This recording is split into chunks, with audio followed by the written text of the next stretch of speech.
Fake news on the U.S. southern border. Is anybody even surprised anymore? An Easter Day massacre in Sri Lanka, and some more news that you're not going to hear anywhere else but right here on the Hot Zone. This is the Hot Zone. Engaging with the news in a whole new way, international war correspondent Chuck Holton brings insight into areas of crisis and lets you help those affected. Hi folks, I'm Chuck Holton, and there's so much to get to today. I actually had an entire episode filmed and in the can for today's episode, but so much happened over the weekend, I have to push that one off, and you'll see it tomorrow. And instead, I'm going to talk about some really important news that is breaking over the weekend. First of all, I just want to tell you that it's absolutely horrible what happened on Easter Sunday in a bunch of Christian churches in Sri Lanka, as well as some hotels, more than 200 people dead. And I'm going to talk about that more in a minute, like how should we respond to that kind of tragedy. But first, I want to get to this story that's coming out from the U.S. southern border about this group called the United Constitutional Patriots. It's a group of men who are down at the border that have been documenting the crisis there. They've been showing people on their Facebook page and elsewhere about how many people are crossing illegally, especially in that area where they are, where there is no border fence whatsoever. And if you have been following this podcast, you know that we actually did a whole episode about the United Constitutional Patriots just a few weeks ago, and I interviewed their public affairs guy, a guy named John Benvey. Check this out. Tell me a little bit about what you all are doing out here. Well, the biggest thing we're doing out here is we're assisting in delivering a message to the United States that there is, in fact, a crisis and a national emergency on our U.S. border. The way that we're doing this is we have a group of ex-military and ex-law enforcement that have all basically given up their time to come down here and assist in overstrained border patrol. In the process of assisting them, we are documenting the people that are coming in, as well as putting out videos that probably will never be seen on any other news network. They're coming in from everywhere, guys. That's the message that we're trying to portray. Now, are you seeing them yourself? We're not only seeing them, but if you guys get to those videos, you're going to see probably a lot more than you want to see. We've had people, literally women and children, walking into Camp Liberty. That's the name of our camp. Mm-hmm. And we get them over there and they collapse. I mean, there was one we've got documented on video. Had we not been there, she probably would be dead. So it's not a racism thing. It's about coming here legally. Well, we do carry firearms. We carry them for our protection only. People ask us all the time, what is the rule of engagement?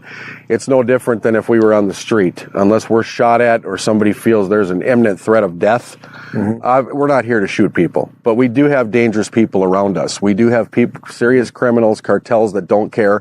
Answer the people who say, well, you guys shouldn't be out here. You know, you're vigilantes. You're not being helpful at all. This is vigilantism. This is being a militia. A bunch of right-wing whack jobs. You know, that kind of thing. Right. How do you answer those kind of accusations? Well, you know, our group also has done a lot of work during the hurricanes, and we do carry arms. We're first responders in a hurricane, and we work beside law enforcement during a hurricane. This is a national emergency. This isn't a joke. This isn't even a political stunt. This is not manufactured. We're down here. We have very highly trained individuals down here, some that have, and I hate to say this, no disrespect, but more training than the Border Patrol. So it's a very disciplined organization. For you people that don't think that we should be here, the only thing I can say to you is that you're not on the border. You're not seeing what's going on. Maybe your eyes aren't open. Maybe you believe Nancy Pelosi and her narrative that nothing's wrong down here. So over the weekend, this all hit the mainstream media, and it just went viral. The governor of New York, the governor of New Mexico should be from New York. She's an incredibly liberal person, and she immediately came out and condemned these guys for what they're doing. You see the reporting on this. The media is just having a field day with it. I just want to point out some of the false reporting that you're seeing off of that. They've convicted and sentenced their commander, Larry Mitchell Hopkins. He's the guy that's the commander of the United Constitutional Patriots. He's a Vietnam vet. He's almost 70 years old, and he was arrested by the FBI over the weekend for what they say are a felon in possession of a firearm. Now, I just got off the phone with Jim Benvey, the public affairs guy for the UCP, and I'll tell you, you're not hearing the whole story. First of all, again, this guy's a Vietnam veteran. He's not his felony conviction is from 13 years ago. It was a nonviolent conviction in Washington state. But when I was there meeting with the United Constitutional Patriots at their campsite near the border a couple weeks ago, I met Larry Mitchell Hopkins, and I talked to him, and he told me he was a Vietnam vet, and he also was not carrying a weapon, and also told me that he didn't carry weapons. And there were other people there that had weapons. There were people in the campsite that had weapons. Apparently, my guess is that is the problem. That's where the FBI got him, is they had a policeman go out there. He showed up at their campsite. There were weapons laying around. Larry's there. And they say, aha, we've caught you with weapons. They weren't Larry's weapons. And I don't think there's any DA in the country that will prosecute this, but it doesn't matter because the media has already tried and convicted and sentenced Larry Mitchell Hopkins to be destroyed in the court of public opinion. Now, just to give you an idea what I'm talking about, here's an actual headline from the Southern Poverty Law Center. It said, quote, an anti-government militia that detained hundreds of migrant families at gunpoint near the border in Mexico.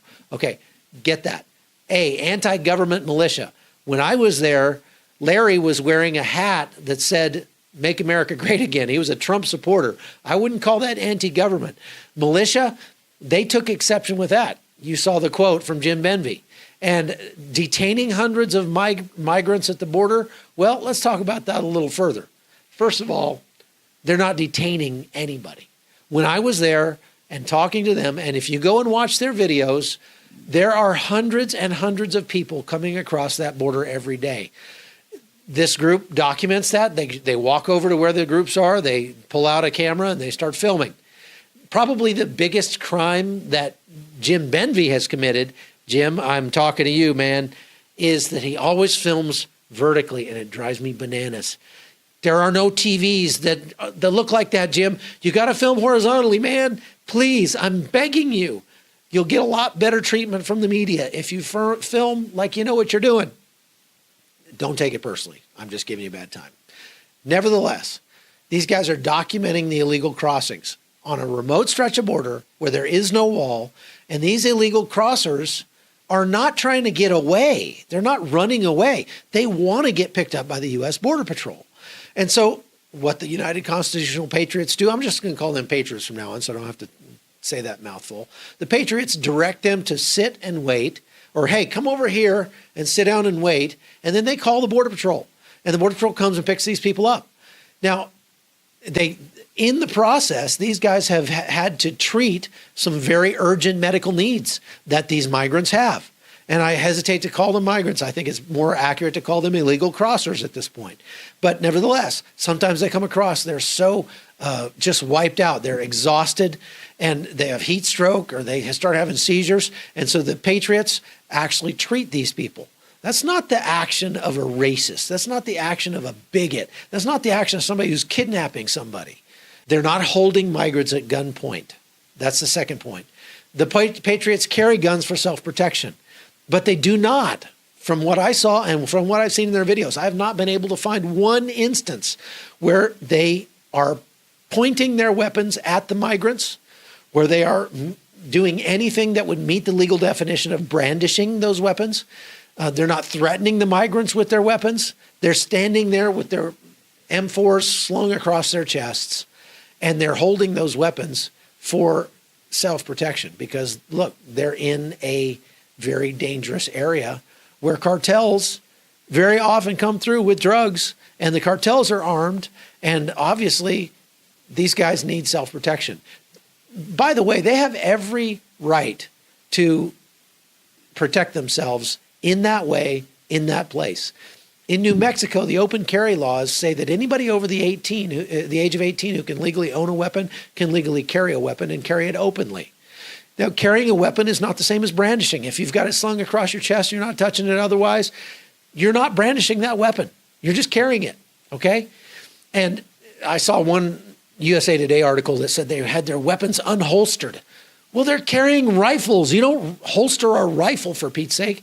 But, I mean, we can give the media a little bit of grace because most of these media reporters, and I use that term loosely, they don't do they don't go to the effort to find out what brandishing actually is. What's the legal definition of that? What does it mean to hold somebody at gunpoint, right? They just see, oh, there's guys, they're standing there with guns. They're holding them at gunpoint. They're not holding them at gunpoint. Unless I'm pointing my gun at you, I'm not holding you at gunpoint. If I'm just carrying a weapon, I'm not holding you at gunpoint. And if I'm just there documenting with my camera at anything, I'm holding you at camera point because I'm pointing my camera at you. These guys are not threatening migrants. Now, there was one video CNN showed that had somebody off camera saying, hey guys, be careful where you're pointing those weapons. And they spin that to mean that these guys were pointing their weapons at the migrants. That's not what's happening. The lady there is reminding their guys, hey guys, be safe with your weapons out there. They're not pointing the weapons at anybody, and I defy you to show me a video where they are. Look, I will completely walk back that statement. I will say I was wrong. If you can show me a photograph or a video that shows these guys actually pointing weapons, holding their weapons, finger on the trigger at migrants. It did not happen. That's fake news. So they're documenting what's going on, and then they call Border Patrol when they see something. Now, I met Larry Mitchell Hopkins. He was there caring for the campsite. If he's a felon, and at some point he was carrying a weapon, then he was wrong, and he should be arrested for that.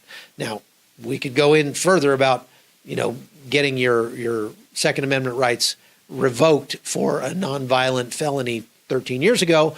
In some states, he would get his rights back after a certain amount of time, like 10 years, something like that. Okay, let's move on. So, number 4, CNN shows a video that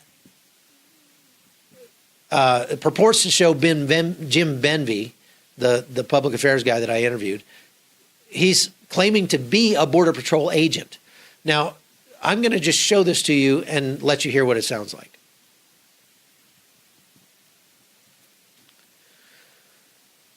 Okay, so the editing's a little sketchy on this. I mean, he's not on camera saying it, so he could have been saying it at a different time in a different place. He could have been saying it right then, but he also could have been pointing to the nearby Border Patrol and saying, U.S. Border Patrol, okay? Stay right there.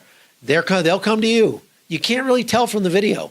I talked to Jim on the phone. He says, look, I'm not impersonating the Border Patrol out there, so I'm going to believe that he did. And number 5, the governor who called for this investigation is the same governor who pulled actual U.S. National Guard troops off the border in February of this year. And she's the one that's stating that there is no crisis.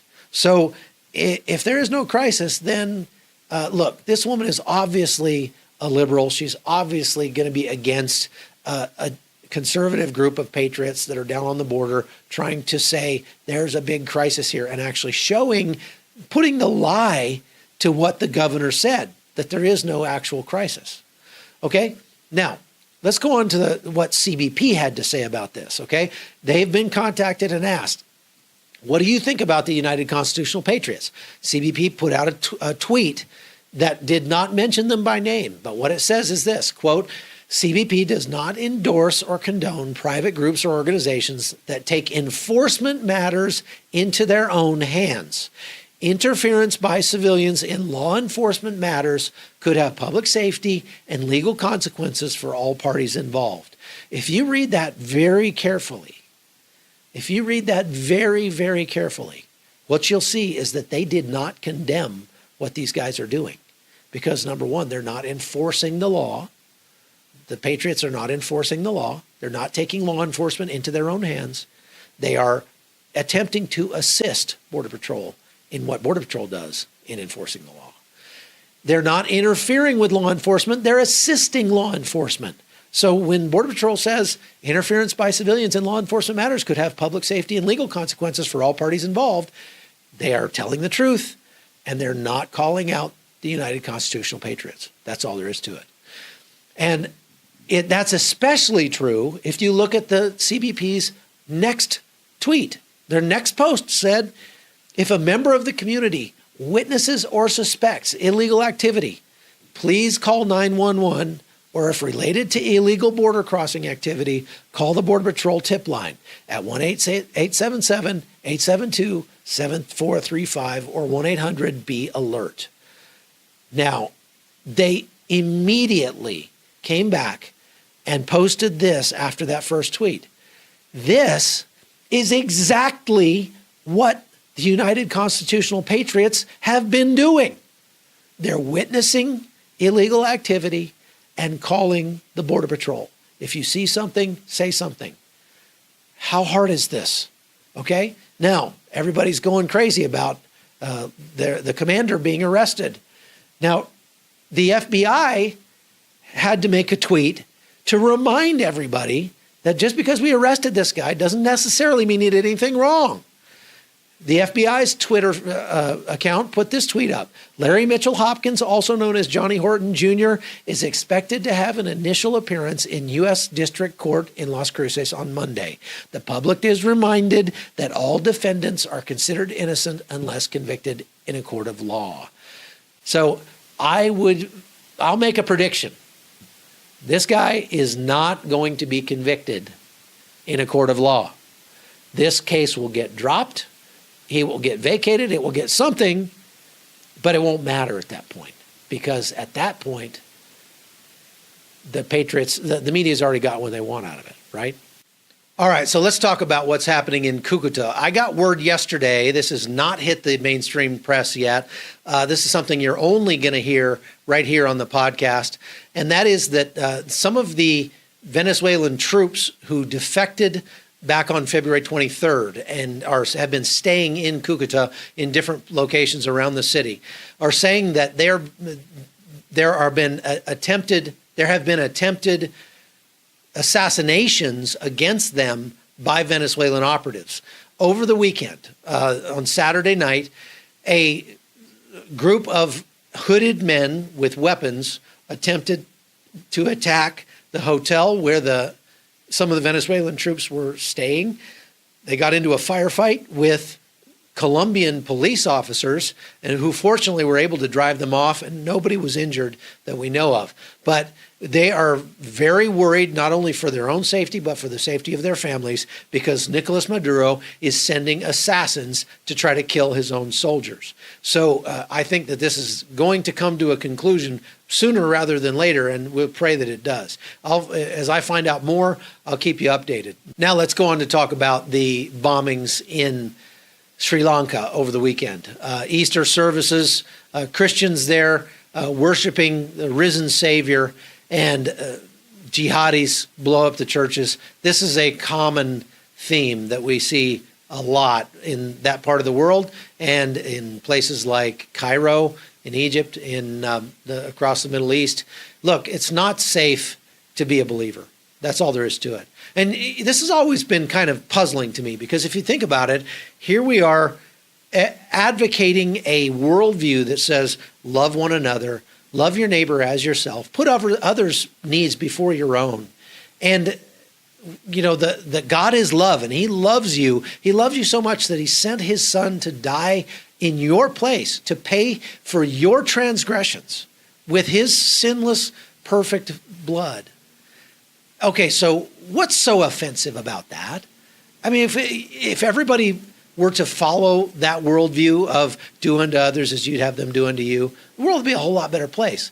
Now, I'm not saying that there aren't Christians who get it wrong. I'm not saying there aren't Christians who come down far too hard on the judgment side and far too little on the love side. But there are also Christians who come who go way too far on the grace side and not far enough on the judgment side. So, look, loving has to include both of those aspects. Loving has to include truth and grace. And to say that homosexual behavior is sinful is just plain truth.